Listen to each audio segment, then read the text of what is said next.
Hello everyone and welcome back to MixBus TV. David here. Hope you're having a great day.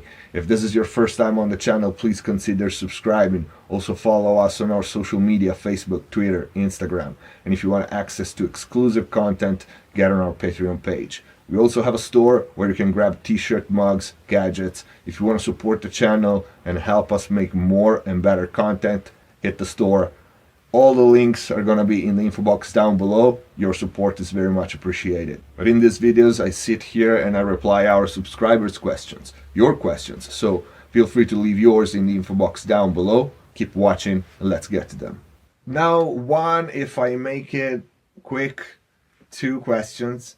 The first one is, again, very common and is about monocompatibility. Simple concept, but there's quite some confusion about it. Why we need it, if we need it, and to what extent, that is the question that we should ask ourselves. Because some people are under the impression that when we say we mix in mono or we need mono compatibility, we need every single element in the mix to be mono compatible. 100%. If that was the case, you will have a mono mix. Okay? Anything that is stereo, anything that has any information on the sides, has a degree of non-monocompatibility. That's why it's stereo. Okay? So any stereo effect, any stereo guitar, any stereo recording of a drum, any stereo synth, any stereo vocals will have some information that will get lost when monoed. That is, by definition, stereo. Because stereo, the sides, is the difference between what's in the left and what's in the right. While the mono portion of the signal is what's common, the same in both speakers. So you follow me. If you had a 100% completely monocompatible mix, it would be a mono mix. With anything stereo, with nothing stereo, no elements, zero information on the sides. That's 100% monocompatibility. What we mean when we say we care, don't that much, but to some extent, yes, we do, and we have to care about monocompatibility. We mean that when your stereo mix is played on a mono system, on a mono speaker, or in mono in general, it shouldn't fall apart. It boils down to this. So, how a mix doesn't fall apart when monoed? When you have the main elements still present in the mix when played in mono. So let's say your rhythmic section, bass, kick, snare, lead vocals, some melody, which could be anything, a synth, guitars, a violin, whatever. But these elements can have stereo information that gets lost. It's a matter of how much. Okay?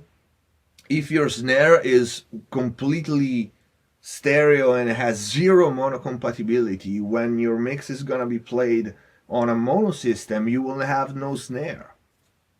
If you have the vocals that way, same thing, you will have an instrumental track.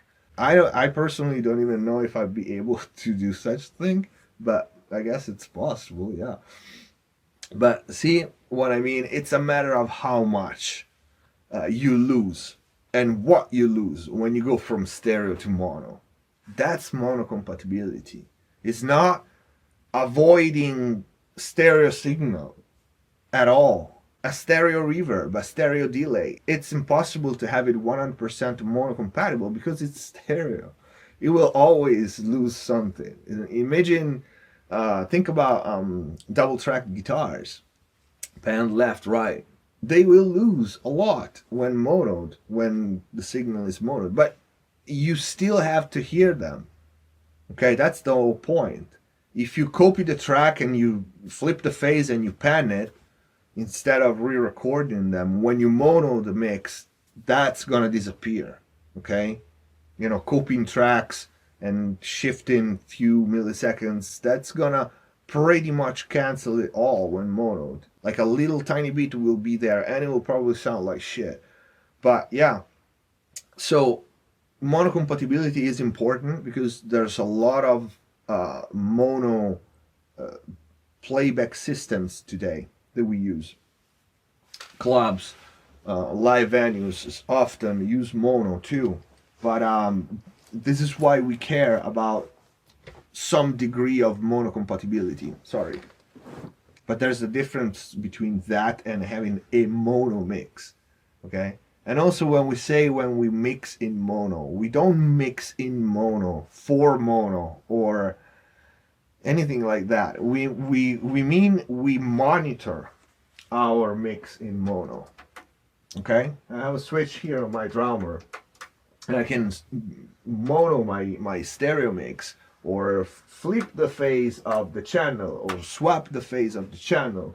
Hear just the lows in mono or just the highs in mono or just the mids on the side. We monitor things in mono to make sure there's no phase issues. If you hear something disappearing when mono, then you have to assess what is that? Is that an ear candy, which is very very cool when it's so stereo, but in mono just I can barely hear it. It goes away pretty much, completely. So what I want to do, I want to keep that ear candy for the stereo mix. Do I care more about having my stereo mix having that ear candy, which is so pretty, but lose it in mono, or make it half and half, kind of cool in stereo and kind of meh in mono? See my point? What do you care more about? Of course, if that's the lead vocal or the kick, there's no question. This debate is not there. Like, do I make my kick or vocals good in stereo but disappearing in mono? No, of course not. You need to have those elements. But for ear candies, effects, synths, risers, left right panning effects. Personally, that's me. I care about the stereo mix.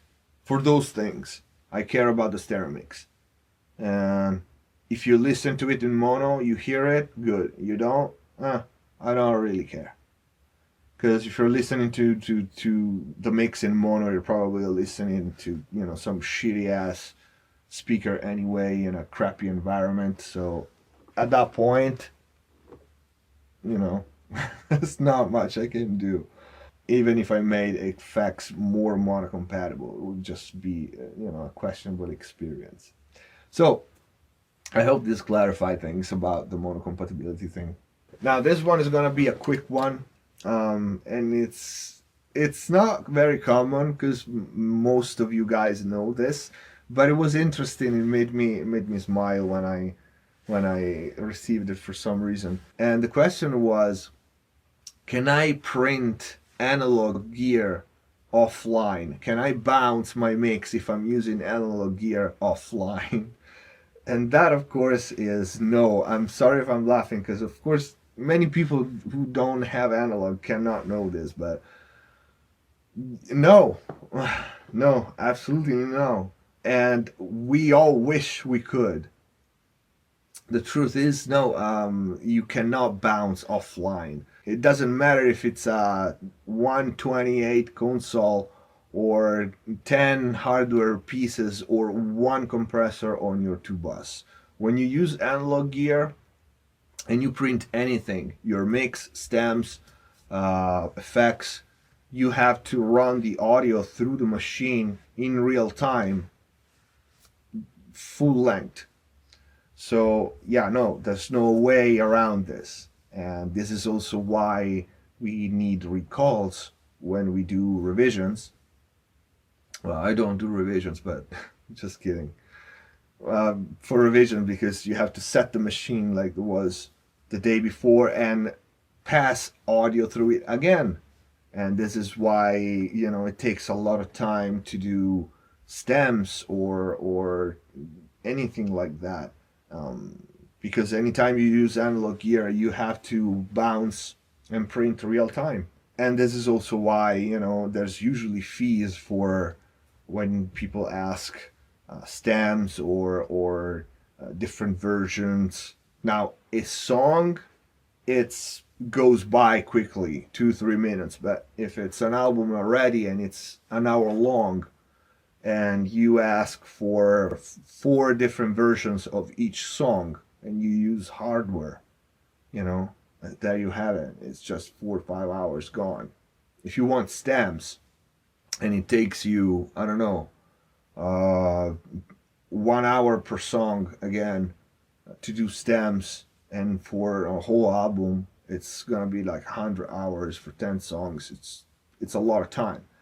So yeah, and that is also why a big part of the industry uh, has moved to completely digital. Because when you have analog, you have one or you have 100 pieces. It doesn't change anything in this particular subject. When you print real time. And imagine movies or anything, TV shows that are so damn long, like 4 hours long or something like that, and start to do different cuts or different versions with analog is tough. Well, the project, crashing on you 95% at the end. It ain't fun. So, but no, but to answer the question, no. When you have analog gear, when you have outboard gear, you print real time.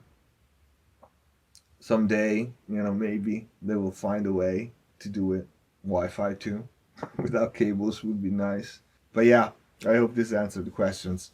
But this is it, guys. Thank you for watching. If you like this video, please hit the like button and subscribe. Stay with MixBus TV, watch another video, check out the playlist, and share our videos around on Facebook, Twitter. Hit the store. Your support is much appreciated. See you next time.